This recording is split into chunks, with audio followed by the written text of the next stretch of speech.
Hey guys, so let's say you have a designer that's made you a new site, or maybe you're making a totally new site, but you have an old page from your old site. Maybe it's a client lounge or a hidden something or other that you want to add to your new site.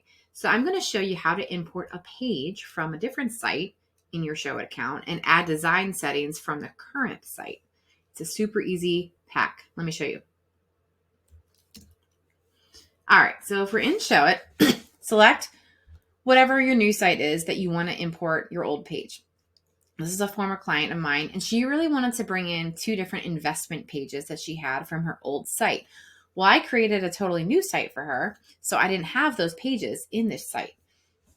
So what you do is you want to go to your site tab, and you're under pages, you're going to want to click this plus sign, and you're going to say add from library. There's 4 tabs here, and the one that you want to find is my sites.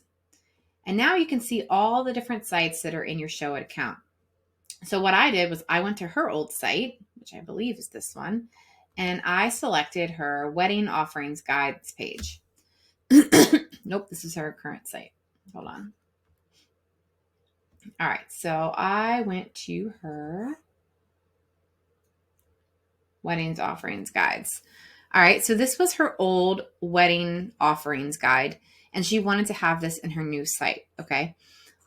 But we want to add her new colors and fonts and all of that. So to do that, I have just with this page selected at the bottom here where it says import options, change it from use original design to apply my fonts and colors.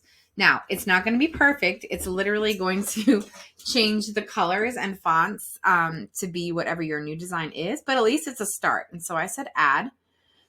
And now that page popped up down here.